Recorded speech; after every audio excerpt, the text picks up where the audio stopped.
warahmatullahi wabarakatuh. Selamat datang ke dalam video pembelajaran sejarah Indonesia. Nah, pada kesempatan kali ini, saya akan membahas mengenai proses penyerangan Jogja 1 Maret 1949. Sebelum masuk ke dalam pembahasan, perkenalkan anggota-anggota dari kelompok saya, yaitu kelompok 2 terlebih dahulu. Dimulai dari saya sendiri, Adiatma Renandendra, nomor absen 2, dilanjutkan dengan Devin Fredo Pradana, nomor absen 5, Zaki Bagas, nomor absen 7, Fernanda Albi, nomor absen 8, dan Muhammad Rafi Putra Wisiswa, nomor absen 15. Pada video pembahasan kali ini, saya akan membagi menjadi 6 sesi pembahasan, yaitu yang pertama, latar belakang, 2 awal penyerangan, 3 puncak penyerangan, 4 akhir penyerangan, 5 efek penyerangan, dan yang keenam, peta penyerangan. Langsung saja masuk ke dalam pembahasan yang saya buka dengan latar belakang. Serangan umum 1 Maret 1949 merupakan respons dari agresi militer Belanda II. Peristiwa ini berasal ketika Belanda melakukan pendudukan terhadap Yogyakarta yang berstatus sebagai ibu kota Republik Indonesia.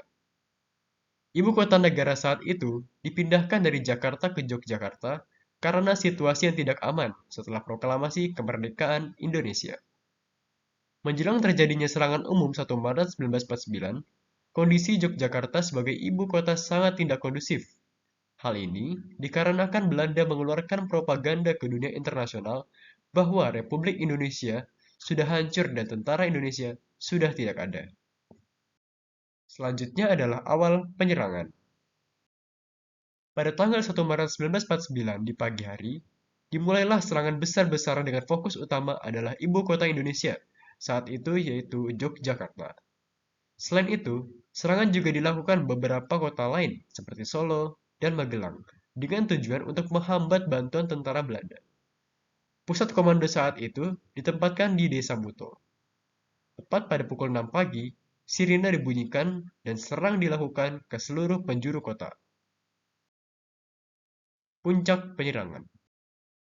Pagi hari sekitar pukul 6, sewaktu sirine dibunyikan, serangan segera dilancarkan ke segala penjuru kota.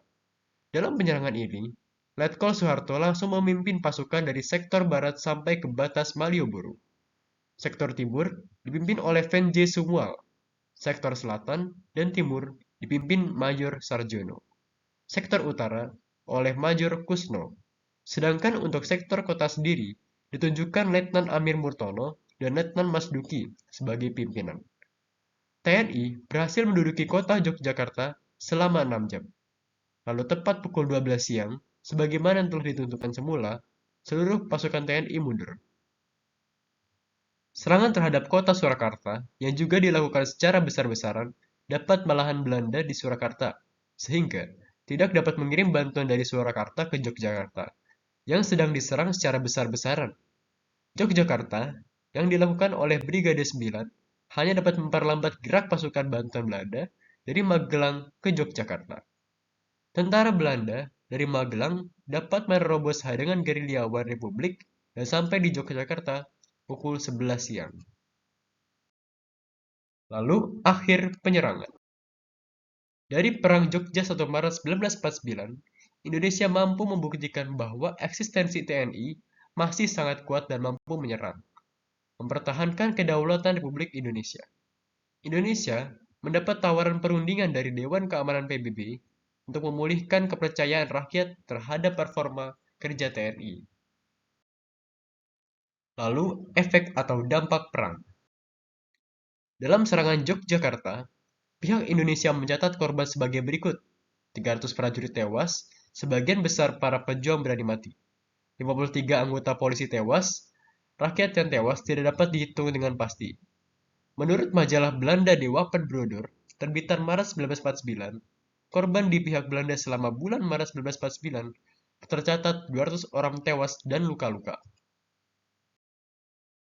Lalu, peta penyerang. Seperti yang dilampir pada gambar, Letnan Marsudi pengamanan kota Yogyakarta dan melakukan serangan gerilya pada 29 Desember 1948. Namun, hasilnya tidak optimal. Lalu, Mayor Sarjono, Sektor Selatan, pos komando di Pagelaran dengan sasaran kantor pos gedung negara, Benteng Vandenberg dan sekitarnya.